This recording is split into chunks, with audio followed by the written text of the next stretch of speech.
El tema en esta mañana es la importancia de velar y orar. En Mateo 26, versículo 31 en adelante, Jesús, en la víspera de su muerte, les profetiza a los discípulos algo asombroso.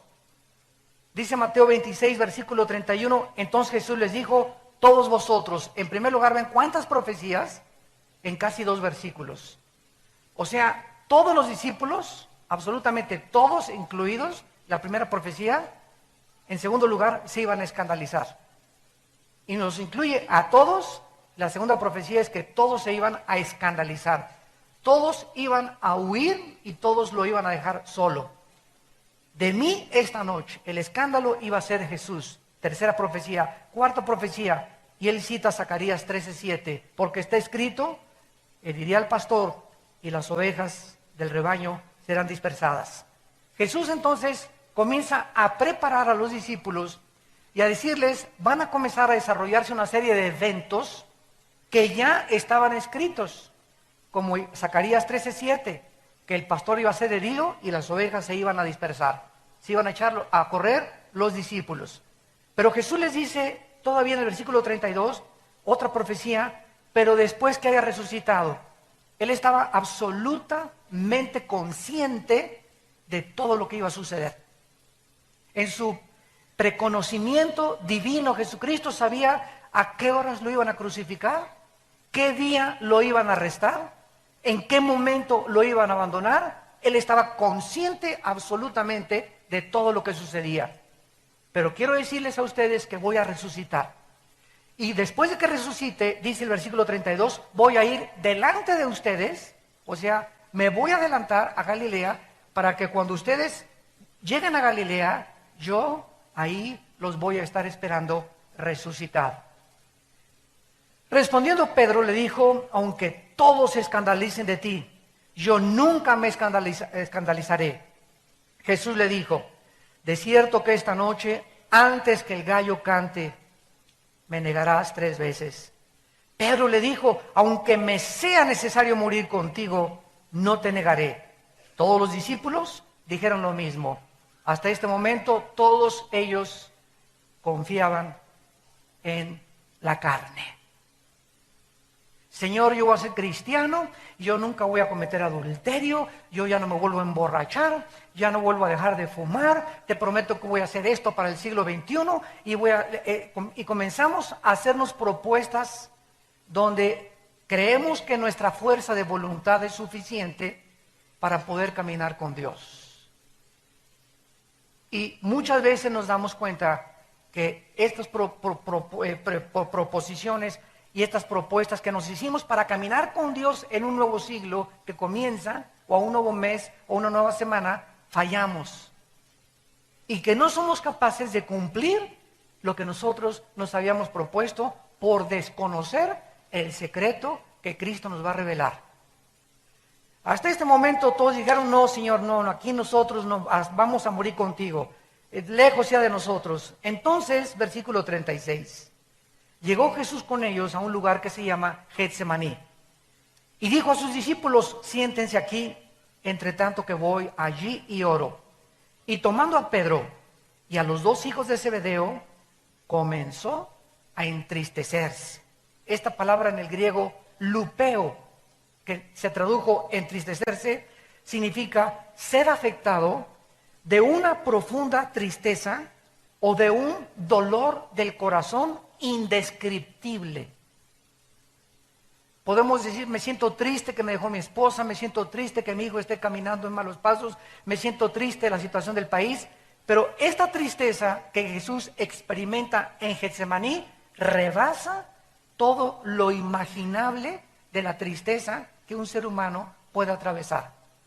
Así que si tú te sientes triste en esta mañana por algo o por alguien, hay alguien que se identifica contigo en esta tristeza. Y dice a continuación, y angustiarse de una forma sobrenatural. O sea, se tradujo en gran manera. Esta palabra ademoneo en el griego, que se tradujo angustiarse, significa inquietud profunda del alma. perturbación interior, depresión profunda.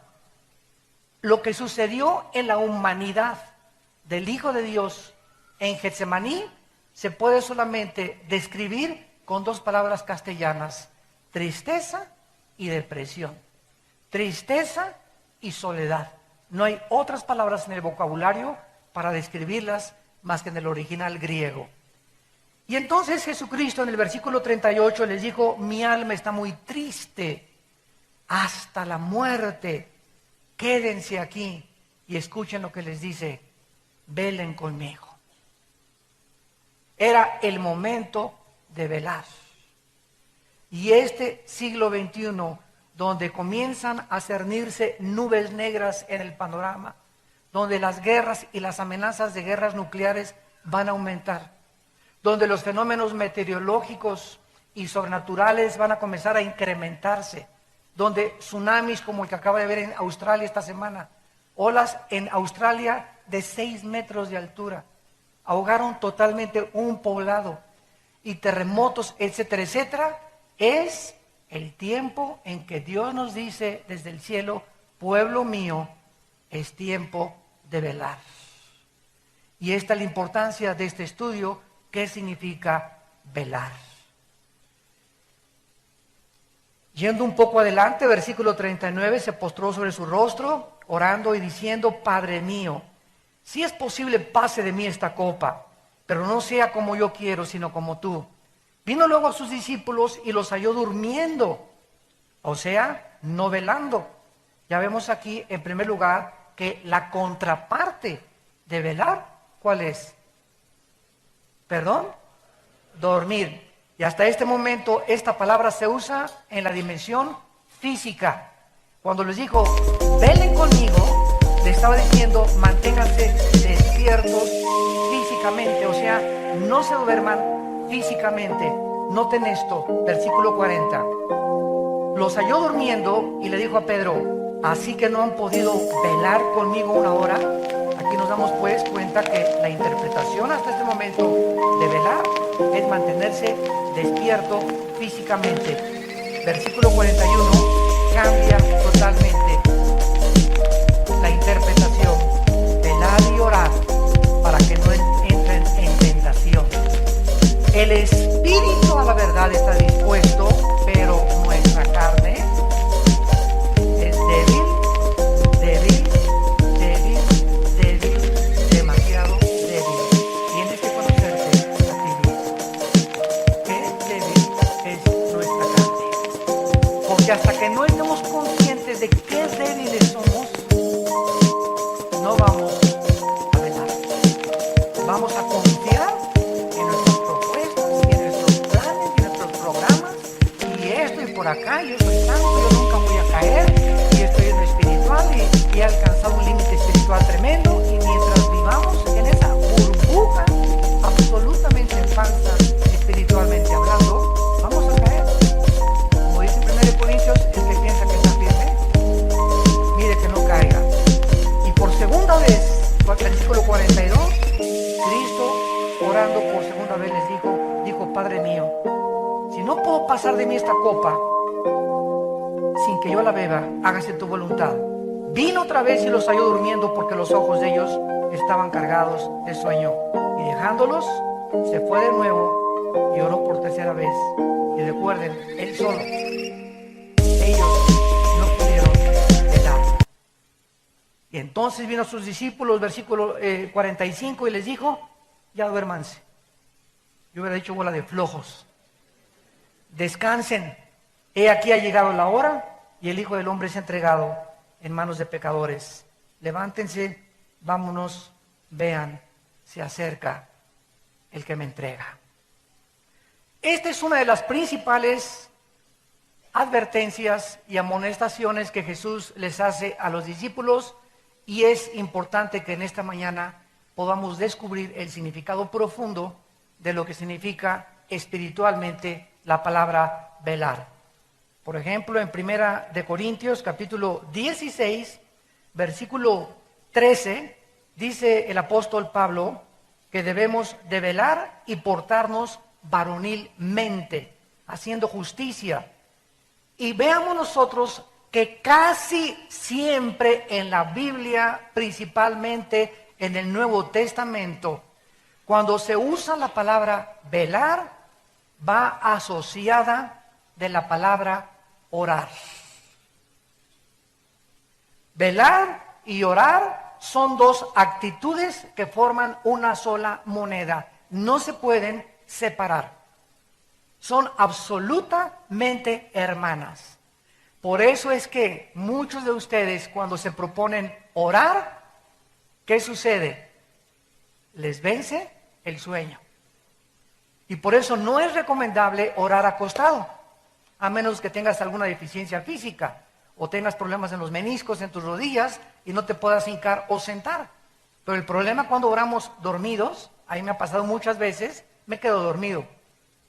Y ya no sé ni a qué horas me quedé dormido, pero oré 4, 5, 6, 8 minutos de acuerdo al cansancio que tengamos y ahí nos quedamos.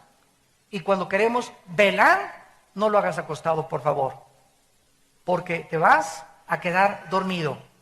Estas dos palabras, velar y orar, nos ilustran las más importantes acciones que debemos de tomar en nuestra vida cristiana, sobre todo en los tiempos, repito, que estamos viviendo antes de la segunda venida de Cristo al mundo. Lo que se nos está diciendo es que no podemos en el mundo ser solamente espectadores pasivos.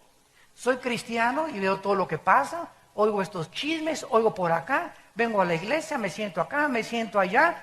Entonces somos espectadores de un partido de fútbol sin tomar parte como jugadores, que es lo que Dios nos está diciendo, que no podemos seguir en el asiento el domingo solamente calentando aquí la banca y viniendo a oír la palabra y entre semana nunca hablas de Cristo a nadie. Tal vez desde que te convertiste no has ganado una sola alma. En tu familia hay cantidad de personas que aún no conocen a Cristo. ¿Y todo por qué? Porque no te has mantenido despierto espiritualmente. No te has mantenido despierta espiritualmente. Has estado en una vida cristiana dormida espiritualmente, sin tomar parte activa de lo que Dios nos manda a hacer. Vayan al mundo y prediquen el evangelio a toda criatura. Y es una orden, un mandato, no solo a los misioneros y a los predicadores, sino a todos los cristianos. Tenemos la responsabilidad de compartir a Cristo, de hablar de Cristo a tiempo y destiempo, en el funeral, en la fiesta, en Navidad, en el Año Nuevo, al panadero, al lechero, al tendero, a la familia cuando hay reunión en la familia, al taxista que me lleva en el camión, en la ruta 100. No podemos más que recordar esto. El mundo es como una isla llena de edificios que se está hundiendo. Y ahí están los hombres todavía queriendo hacer más edificios más altos y más construcciones, y está hundiéndose la isla con todos los que estamos en la isla viviendo. Y cuando se hunda todo, cuando se acabe todo, porque todos tenemos que morir, lo único que va a sobrevivir son las almas. Las almas de tu abuelita, las almas de tu tío, no la de tu perro, la de tu primo, la de tu cuñado, la de la gente, de todas las personas que vienen del mundo. Es lo único que sobrevive. Todo se hunde, el mundo se va a acabar, va a haber cielos nuevos y nueva tierra. Nosotros vamos a sobrevivir. Y cuando sobrevivamos y pasemos a la otra dimensión que nos está esperando, en la otra vida, de esto voy a hablar en la otra conferencia, la vida en el cielo, vamos a descubrir que lo que hicimos mientras estábamos velando, despiertos espiritualmente, va a tener repercusiones eternas en las recompensas y en la posición de autoridad que vamos a recibir en la otra vida. En otras palabras, si tú vas a ser en la otra vida presidente de 4 o 5 naciones o gobernante de la galaxia Andrómeda, o vas a tener posiciones de autoridad en el reino de Dios, va a ser no porque le caíste bien a Dios ni a Cristo. Ahí no va a haber compadrazgos ni nepotismo. Va a ser por tu fidelidad que tuviste mientras estabas en el cuerpo. No perdamos el tiempo. ¿Qué tan importante es velar? Antes de entrar a este estudio, consideremos que otra vez se encuentra con la palabra asociada de orar, porque el Espíritu Santo une la palabra velar con orar en toda la Biblia. Vamos pues a introducirnos al estudio. La palabra velar significa en el griego etimológicamente, es la palabra gregoreu, como si fuera Gregorio, grego, reu, y significa mantenerse despierto, no dormirse, estar en guardia, mantenerse vigilante y alerta ante los peligros espirituales de los cuales estamos rodeados. Jesús dijo, los mando como ovejas en medio de lobos. Los coloco en un mundo donde ustedes no pertenecen, porque Jesús dijo en Juan 17 que nosotros no éramos de este mundo. En el momento en que recibes a Jesucristo, somos trasladados, dice Gálatas, de un mundo espiritualmente, no geográficamente hablando, de un mundo espiritual de tinieblas, donde se nos abren los ojos y comenzamos a ver el mundo con los ojos del Espíritu Santo y de Dios, para ver cuáles son los verdaderos valores a lo que le debemos dar importancia y qué es realmente lo que se encuentra detrás de la fama, del dinero, del poder y de la popularidad del falsamente llamado conocimiento humano.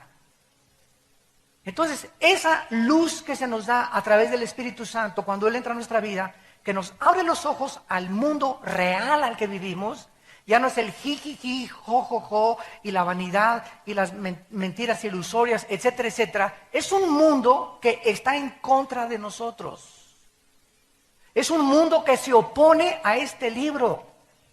Es un mundo que odia a Dios. El mundo que nos rodea es el que crucificó a Dios. Los pecados del mundo son los que crucificaron a Cristo en la cruz. Por eso vas a ser perseguido, malentendido, calumniado, chismeado, rechazado, perseguido, porque no pertenecemos a esta sociedad. Cuando dice Jesús que seamos santos porque Él es santo, significa sean separados. No hagas lo que el mundo hace, sepárate del mundo. No te digo que te vayas a un convento, ese fue el error de Roma. Agarrar y mandarlos al convento para creer que eso nos aísla del mundo. Si nos vamos a un convento, ¿cómo le vamos a predicar a la gente? Es absurdo, ¿verdad? Y lógico, irracional. No, estamos en el mundo, pero no participemos de las obras del mundo. No hagamos lo que el mundo, las modas, la moral, no sigamos la corriente del mundo que no lleva por líder al Espíritu de Dios, sino a Satanás. Esto es lo que significa mantenerte alerta, darte cuenta que estamos rodeados de tentaciones. Y si no, camina por el periférico, espectaculares ya desnudos, ya en ropa interior, mujeres y hombres, por todos lados, burlas, prendes la televisión, vulgaridades, obscenidades, pornografía, ya hasta las caricaturas hay pornografía, prendes el internet, más de 25 millones de sitios pornográficos. Lo primero que yo hice ahora a mis hijos con los famosos iPhones es quitarles el internet a los niños. Tú no puedes a un niño entregarle una computadora, una laptop o un iPhone que tenga internet, porque le estás entregando peor que una arma. Lo estás entregando a un mundo donde él se mete y destruye su mente. Que mi esposo y yo le dijimos a nuestros hijos, ¿quieren internet? Aquí en la casa. ¿Quieres hacer tarea? Aquí en la casa y en mi oficina está el internet y ahí te metes y yo veo qué cosa estás haciendo. Pero tú no vas a traer internet en tu iPhone, ni en tu iPad, ni tampoco en los cientos de cosas cibernéticas que existen ahora. ¿Por qué? Porque es algo que los destruye a los niños y a los jóvenes. No se imaginan ustedes el daño que está haciendo internet con los millones de sitios de obscenidades y de barbaridades, de homosexualismo, lesbianismo, masoquismo, sadomasoquismo. Pueden meterse a la página que ellos quieran libremente, a un mundo que no existe, más que es el mundo que destruye las mentes y los corazones de la próxima generación. Y nosotros somos responsables de cuidar que nuestros hijos puedan meterse y estudiar y no meter en su mente cosas que los vayan a destruir. Entonces, esta palabra velar, mantenernos alertas, mantenernos despiertos, es la palabra que se usa para una persona que cuida un edificio. ¿Qué es un velador? Alguien que está velando. ¿Quién es un velador? Una persona que trabaja de las 11 a las 7 de la mañana, que es el turno que se llama de noche. Si tú trabajas de bellboy de 11 a 7, estás velando como bellboy. Cualquiera que trabaje en la noche, trabaja velando. ¿Por qué? Porque entre la 1 y las 3 de la madrugada, yo me acuerdo cuando era bellboy en el Hotel Camino Real, aquí en México, hace muchos años, ahí comencé en la hotelería de bellboy, y me acuerdo que llegaba, me cambiaba en mi locker, me ponía mi uniforme de bellboy, y a las 12 y todo, y por acá, y a los clientes sirviéndoles, cargando las maletas, por esto y el otro, y a la 1:30 comienza uno, y se le comienzan a cerrar los ojos, y si te mantienes despierto entre la 1 y las 3, ya le hiciste. Porque es un momento y un periodo de tiempo donde el cerebro no soporta ya mantenerse despierto. Es nuestra fisiología, es la forma natural que el cerebro fue programado por Dios, y te agarra el sueño y un parpadeo así te quedas dormido. Y es precisamente entre la 1 y las 3 de la mañana donde más oscuro se encuentra el tiempo.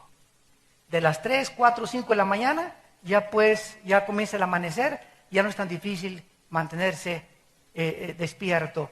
Pero ahorita estamos entrando a la 1 o 2 de la mañana en el mundo. Estamos entrando a la época más tremenda de las tinieblas espirituales del mundo. Romanos capítulo 13. Dice el versículo 11 al versículo 14. Romanos 13, del 11 al 14.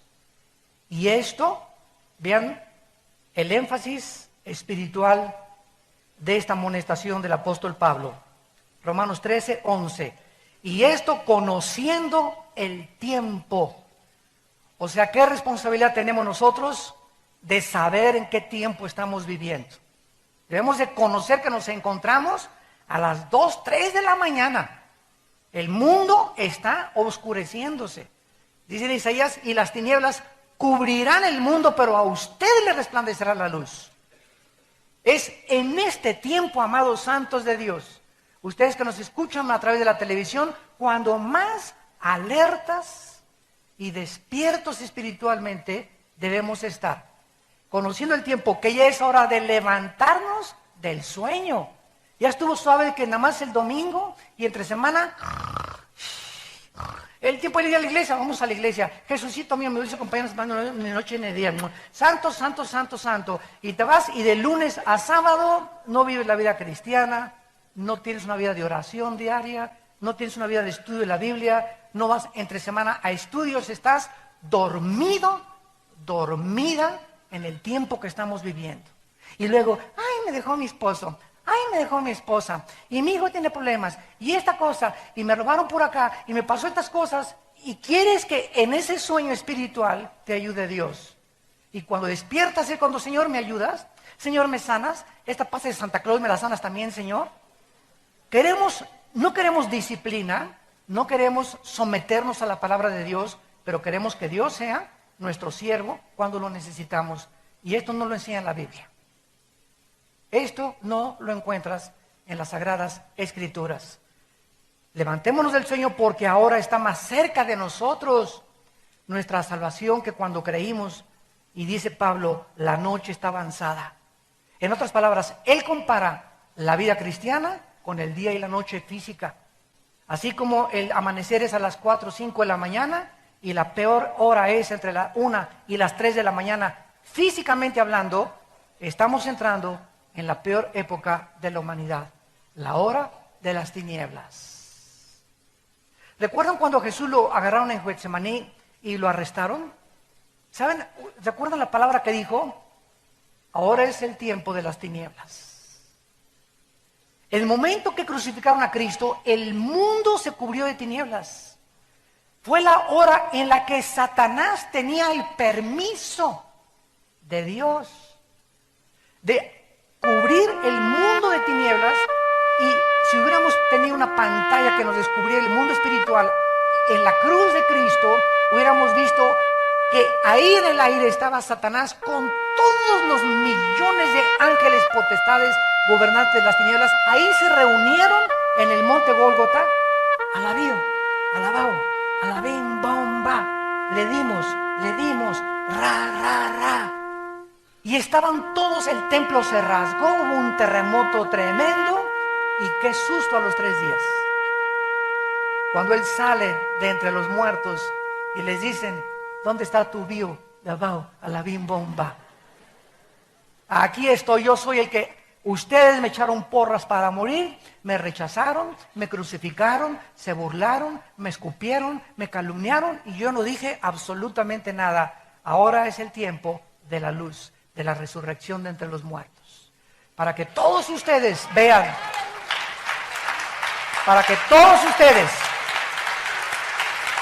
sepan que así como ahora el mundo parece que se nos echa encima, y que por todos lados los demonios de la violencia, los crímenes, asaltos, secuestros, etcétera, etcétera, parece que Dios no está a cargo del mundo, ni soberanamente gobernando el universo, nosotros tengamos paz en nuestro corazón, porque estamos despiertos y sabemos que Él es el Señor, y el que habita al abrigo del Altísimo morará bajo la sombra del Omnipotente. Y diré yo a Jehová en esta época, mi castillo, mi Dios, mi esperanza, en quien confiaré. No tendré temor de nadie, ni del terror nocturno, ni de saeta que vuela de día, ni si me roban, ni mucho menos, porque mi alma está en las manos de mi Creador, de mi Señor, y nadie me puede tocar, ni a mi familia, más que con el permiso de mi Dios.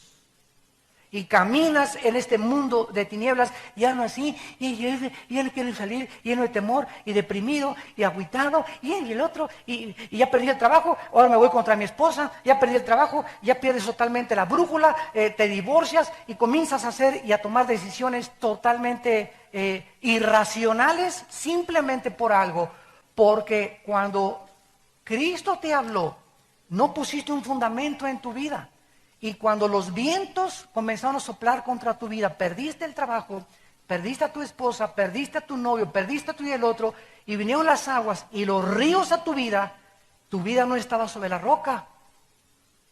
Estabas dormido, en los últimos 5 años de tu vida cristiana, estabas dormido. Y cuando vino la adversidad, derrumbó tu vida. Y después de que derrumbó tu vida la adversidad, le echas la culpa a Dios. ¿Por qué muchas gentes, cuando viene la adversidad, reniegan de Dios y se alejan de Dios? Porque tú no puedes manifestar que tienes una fe verdadera hasta que cuando soplan los vientos contra tu vida, permaneces de pie. Solo los hombres y las mujeres que cuando la adversidad los visita, se mantienen firmes como Job.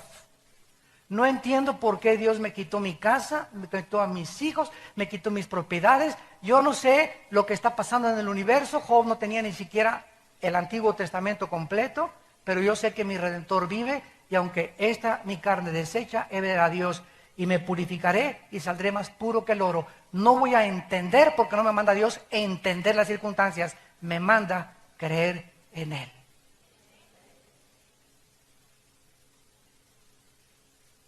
Esta es la fe. Creer a pesar de las circunstancias. No sé lo que está pasando y me preguntas si yo tampoco sé, hermano, lo que te está pasando en tu vida.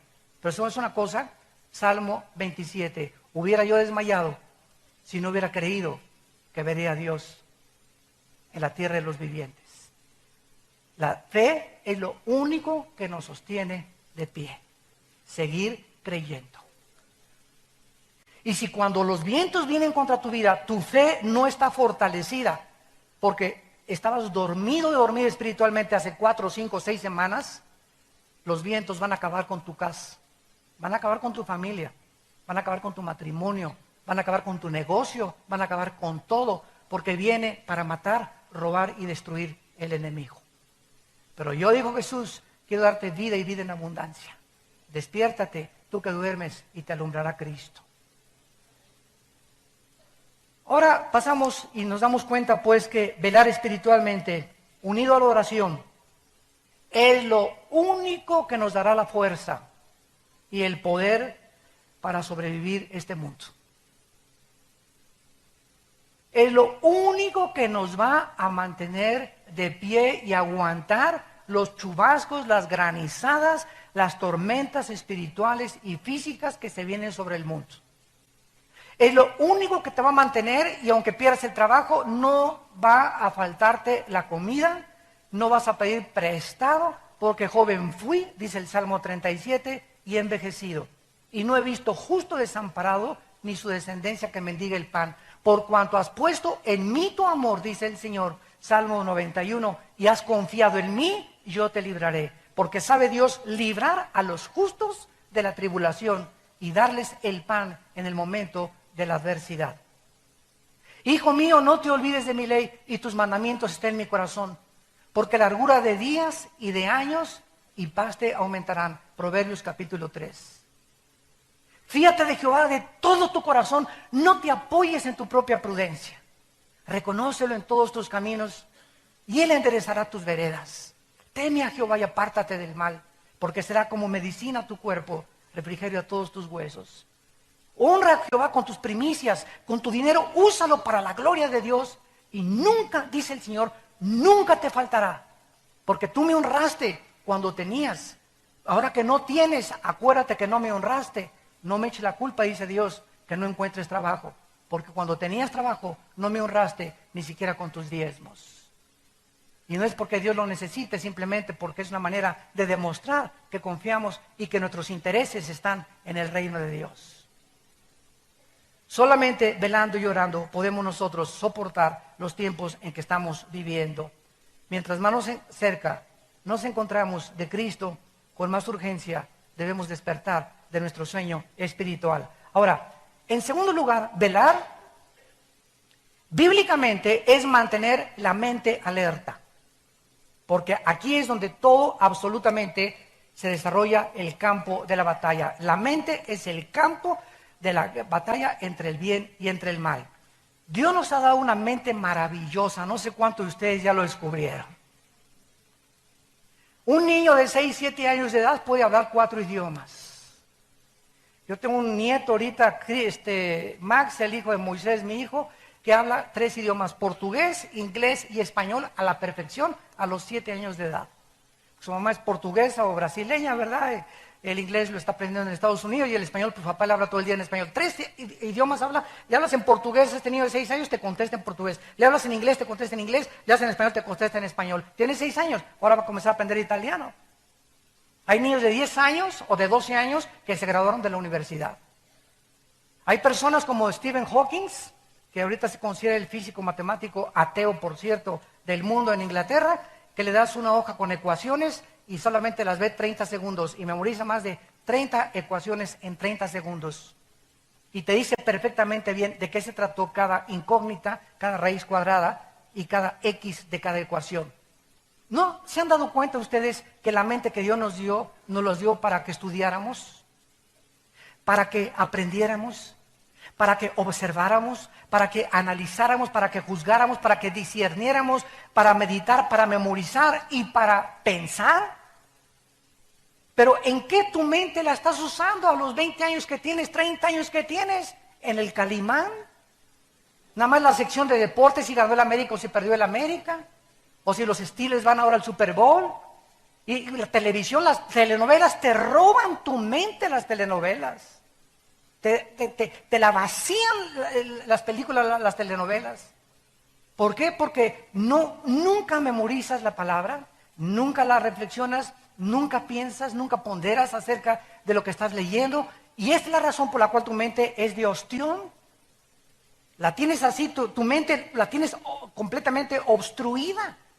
Entonces no tienes una mente que pueda discernir, pensar, analizar, tomar decisiones. ¿Por qué? Porque no has ejercitado tu mente. Romanos 12:2. No se conformen a este mundo, sino transfórmense por medio de la renovación de vuestro entendimiento. En el griego dice, no dejes que el mundo moldee tu manera de pensar. Transfórmate, no pienses como piensan los científicos ateos, los artistas de cine, los cantantes, etcétera, etcétera. No le creas a Paquita lo del barrio, la que dice de los hombres, etcétera, etcétera, porque al ratito vas a creer que eres una rata de 3 patas. No creas los comerciales, no creas lo que es en la televisión, no creas todo el 100% lo que ves en las noticias, en los periódicos. Trata de meterte a mi palabra, dice el Señor. Métete a mi palabra, comienza a memorizar 2 versículos en la mañana, 2 en la tarde, 2 en la noche, como si fueran chochos de un médico. Señora, tómese usted 2 chochos en la mañana, 2 en la tarde y 2 en la noche. Y llegas a los 15 días, ay, pues me sigue doliendo la panza. Se tomó los chochos, no me los tomé, pues ya no regrese conmigo, dice el doctor. O va a hacer usted lo que yo le digo, o yo no soy responsable de su sanidad. Y así estamos nosotros los cristianos. Ay, Señor, tengo tantas tentaciones y no puedo aguantar, y no puedo dejar el cigarro, y no puedo dejar aquello. ¿Por qué? Porque no obedece lo que te está diciendo. Josué 1, 8 y 9, Josué, día y noche, día en la mañana y en la noche antes de acostarte, cuando te levantes y cuando te acuestes, medita en mi palabra. Memorízala, reflexiónala, guárdala, piensa en ella. Eso se llama ponderar, meditar en la palabra. Y esta meditación y memorización de las Escrituras es la que hace que como un globo nuestra mente comience a abrirse, abrirse, abrirse.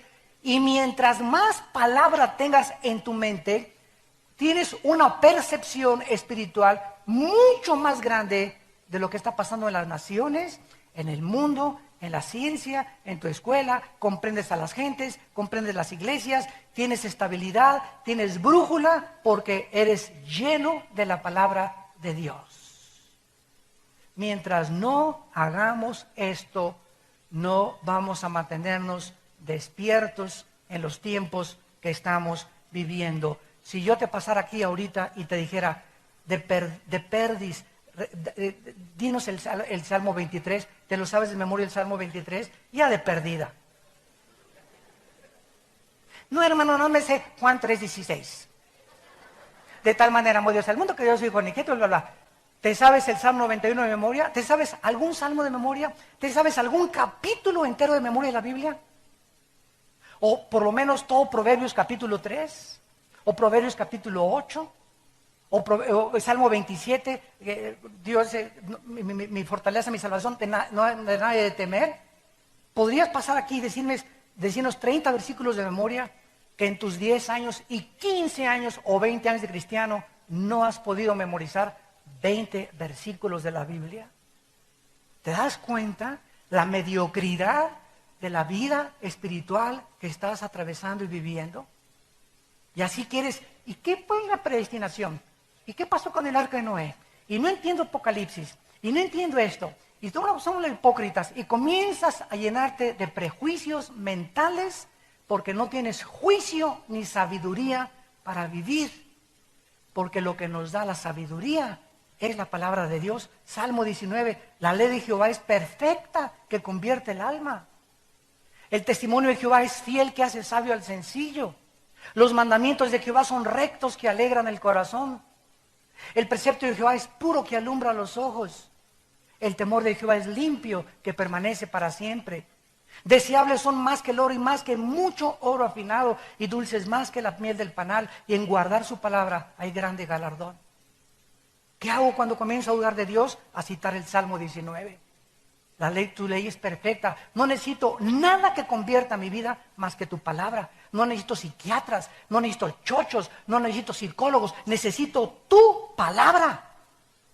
Porque es perfecta, es capaz, es total, es el instrumento que Dios ha usado para poder transformar toda nuestra vida interior y ampliar nuestra mente con discernimiento espiritual.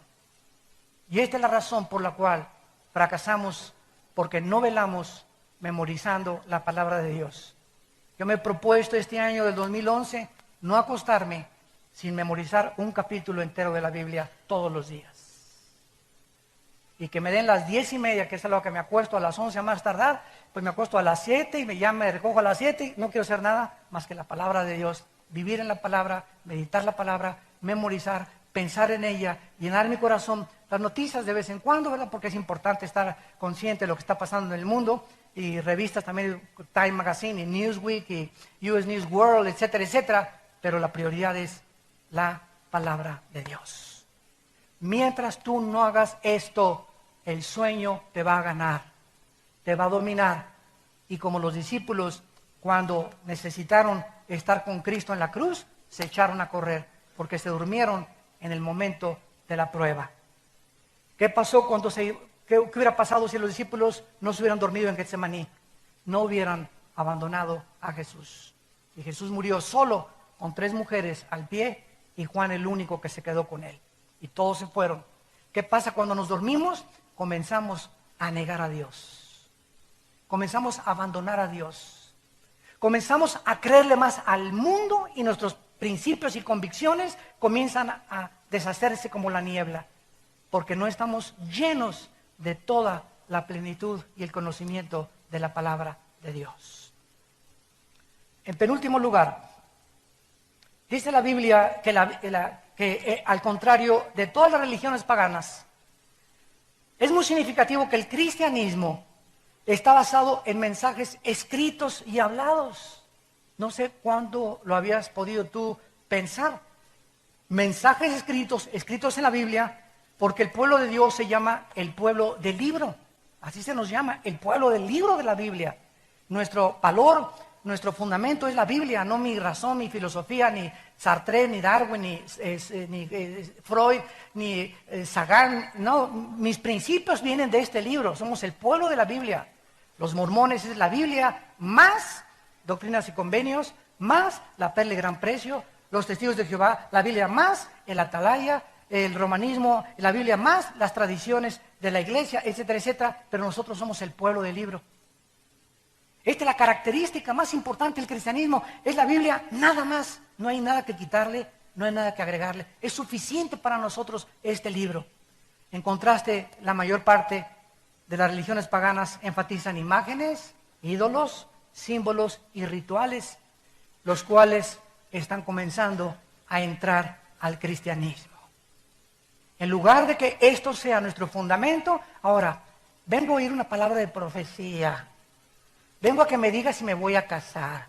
Llegó un profeta y voy a oír para ver si a lo mejor voy a pasar al frente para que me diga, tú vas a ser el ungido de las naciones. Esta iglesia va a ser fuente de agua viva donde salgan. De aquí va a salir el avivamiento, etcétera, etcétera. Estamos comenzando a salirnos del mensaje profético que está terminado al misticismo espiritual. Cuando el profeta no es el que anuncia el futuro, sino el que anuncia para exhortar, consolar y edificar a la iglesia. Los eventos futuros están completos en la Biblia, Apocalipsis 22, y no hay nada que quitarle ni nada que agregarle. Cualquiera que te diga, en el 2011 se acaba el mundo, en el 2012 se acaba el mundo, en junio de tal fecha, son falsos profetas. La hora no la sabe nadie más que Dios. En Mateo capítulo 24, Cristo, antes de partir y de terminar su misión con los discípulos, les hizo mucho énfasis precisamente en esto, capítulo 24 de Mateo, versículo 42. Mateo 24, 42. Y les dice Cristo, velad. Ahí está otra vez. Porque no saben a qué hora ha de venir el Señor. En otras palabras, cuídate que si Cristo regresa hoy en la noche o si Cristo regresa mañana, te halle durmiendo espiritualmente. Cuidado, porque te quedas. Te quedas. Pues lo que dijo en Lucas 21, orad y velad para que sean tenidos como dignos de escapar las tribulaciones que se vienen sobre el mundo. Cuando Cristo venga, los que tengan las lámparas prendidas, ¿se acuerdan la parábola de las 10 vírgenes? Solo las que tenían el aceite. O sea, muchos traían la Biblia es la lámpara.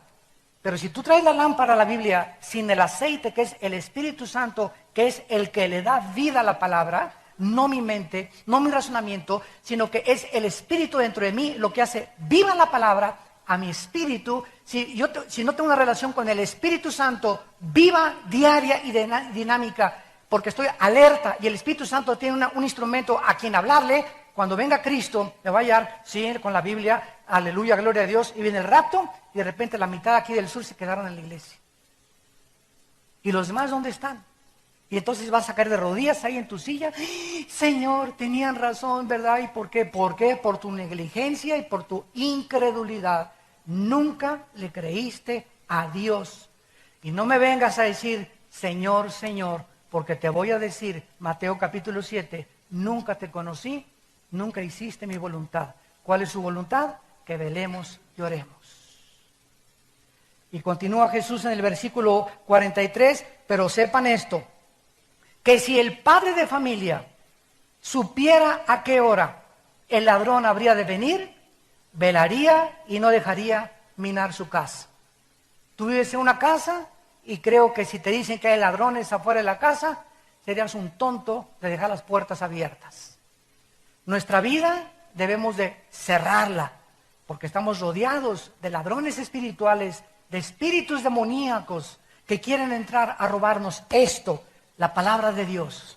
El diablo quiere sacarte esto y no se te va a aparecer en persona, te va a mandar a tu primo, a tu novio, a tu novia, a alguien de tu familia, a un amigo cercano, a meterte dudas, a meterte tentaciones, a jalarte hacia ellos, porque quiere sacar esto de tu vida, porque tu vida no está cerrada, no tiene candados, no has atesorado la palabra de Dios como lo más precioso que debemos de tener. Si no pongo candados en mi casa, se meten los ladrones. Si no pongo candados en mi vida espiritual, el enemigo viene a robarnos, a destruirnos y a destruir nuestra mente y los valores y la confianza y la esperanza que Dios nos ha dejado. Y dice el versículo 43, si el padre de familia supiera, o sea, si nosotros también supiéramos a qué horas vendría el ladrón, ¿verdad? Pues velaríamos. Pero tanto también ustedes estén preparados, porque el Hijo del Hombre vendrá a la hora que no pensáis. ¿Quién es el siervo fiel y prudente, al cual puso su Señor sobre su casa para que les dé el alimento a tiempo? Bienaventurado aquel siervo al cual cuando el Señor venga, le halle haciendo así. ¿Quién de ustedes va a ser el prudente y el fiel, que cuando Cristo venga los va a encontrar o nos va a encontrar enseñando su palabra a nuestros hijos? ¿O alimentándome con la palabra cuando Él venga? ¿O que me agarre dormido y me acosté antes memorizando la palabra de Dios? ¿Quiénes van a ser esas personas? Dice Jesús, que cuando yo venga las voy a encontrar así, en mi palabra. Despiertos espiritualmente, alertas espiritualmente. Dice el versículo 46, dichoso y feliz, bienaventurado, cuando el Señor venga te haya haciendo así. De cierto te digo que sobre todos sus bienes te pondrá. ¡Qué barbaridad! Que mi papá me dijera, mira, te voy a dejar en Cuernavaca y quiero decirte que no sé cuándo voy a ir por ti, pero cuando yo llegue, si la casa que te dejé la tienes bien pintada y bien cuidada y con buen mantenimiento, y el coche que te dejé lo tienes bien cuidado y has hecho lo que te digo, cuando yo venga te voy a dar $100 millones. Y voy a darte todos mis palacios y toda mi herencia. Pues no va a pasar un día sin que revise la casa, sin que tengan un problema, para que cuando mi papá venga la encuentre perfectamente bien así. La casa es nuestra vida, somos el templo de Dios. Cuida tu manera de pensar, cuida tu vida sexual, cuida tu vida mental, cuida tu vida física, cuida lo que comes, cuida lo que bebes, porque es la casa de Dios, es el templo del Espíritu Santo. No es de nosotros, Dios nos los prestó este cuerpo para habitar temporalmente. Cuando Él venga y tu cuerpo está bien cuidado, Él te va a poner y te va a dar muchos bienes que no te imaginas lo que te va a dar. Es lo que Cristo nos quiere dar a entender. Y dice el versículo 48, pero, y aquí está lo contrario, si aquel siervo malo dijera en su corazón, mi Señor tarda en venir, ¿cómo demuestras este corazón de mal siervo? Cuando te duermes espiritualmente. Lo contrario a mantenerse velando es dormirse espiritualmente. Y cuando comienzas a parpadear, ya no lees la Biblia más que ya cada 3 días, ya no oras más que ya cuando te acuerdas, ya no hablas a Cristo más que ya cuando te acuerdas, sin que te des cuenta, estás ya parpadeando, dormidote, y viene la hora oscura, vas a caer dormido totalmente y vas a convertirte en un mal siervo.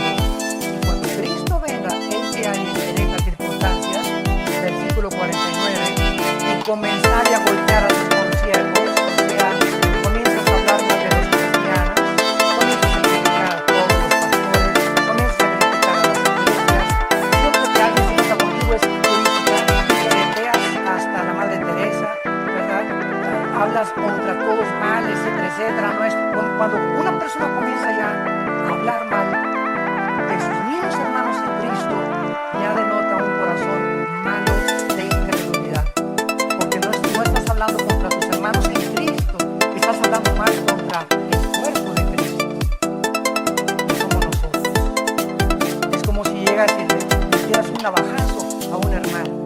Y somos el cuerpo de Cristo, todos los cristianos, y se nos manda amarnos, se nos manda soportarnos, se nos manda perdonarnos como Él nos perdonó, nos aceptó desde la cruz. Si cuando Él venga te haya haciendo así, y comiences a comer y a beber con los borrachos, te halle ahí en la cantina a las 3 de la mañana, ¿verdad? Gritando Vida Zapata con una tequila de Don Julio. Versículo 50, vendrá el Señor de aquel siervo. Fíjate que les llama siervos a este.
Personas, o sea, se consideraban siervos de Dios, estaban entre nosotros, militaban junto con nosotros, pero salieron de nosotros porque no eran de nosotros. Entonces no todos los llamados son escogidos, ni todos los que se dicen siervos son siervos de corazón recto con Dios. Vendrá el Señor de aquel siervo en el día que éste no espera y a la hora que no sabe, y lo castigará duramente, pondrá su parte con los hipócritas, allí será el lloro y el crujir de dientes. Amados santos de Dios, nos encontramos realmente en los últimos tiempos, no cabe la menor duda. Cristo nos manda mirar, estar atentos a todo. Cuídate, ¿verdad? Es como decía el otro día un pastor: oye, hermano, yo veo una muchacha guapísima, ¿verdad? Y digo, qué guapa muchacha, ¿verdad, hermano? Pero tienes tú la fuerza y voluntad para decir que el Espíritu Santo te da, ¿verdad? Ya la vi, está bonita, qué muchacho tan guapo, ahí muere. No es para ti, ni te vas a casar con ella tampoco. Tu esposa es a la que tú tienes que serle fiel. Y cuando una mujer viene y me dice: oiga, hermano pastor, quiero decirle que mi esposo, yo no puedo ser cristiana porque mi esposo me hace enojar a cada momento, yo le contesto, escuchen esto, los que ustedes son consejeros, dile a esta señora: es una mentira que tu esposo te hizo enojar. Usted se enojó porque usted escogió enojarse. O sea, cuando yo digo me hizo enojar, estoy diciendo él tiene la culpa de mi enojo. No, yo me enojé, yo escogí enojarme, porque si yo escojo no enojarme a pesar de lo que me digan, es porque yo soy responsable de mi enojo. Pero no le digas me hizo enojar. El diablo me hizo esto. ¿Por qué? Porque estamos evadiendo el sentido de responsabilidad que Dios nos ha dejado, de que somos responsables de nuestras actitudes y emociones. Me hizo enojar, no te hizo enojar, tú escogiste ser enojado. Me hizo emborracharme, espérame tantito, tú te emborrachaste porque tú escogiste emborracharte. Que mi novio me comenzó a dar, no te comenzó a dar, tú aceptaste que te comenzó.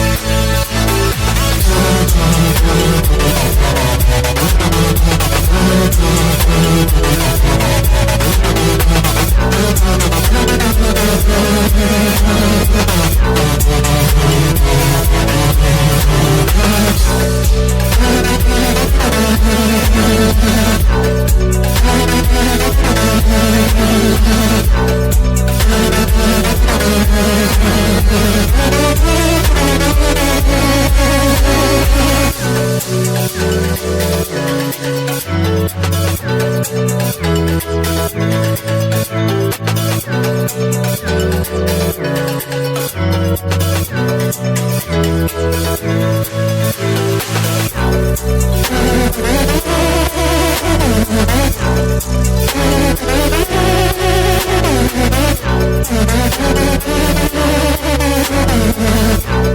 a dar. Y tú dejaste que te manoseara y te embarazaste porque tú quisiste eso. No me vengas a mí con cuentos chinos. Nosotros determinamos a dónde llegamos y lo que queremos hacer. Así que no vengas, es que si yo tuviera una esposa más santa, hermano, que fuera como la Madre Teresa de piadosa y que me amara, etcétera, etcétera, pero mi esposa me impide yo ser el apóstol de Dios para las naciones. ¿Sabes una cosa?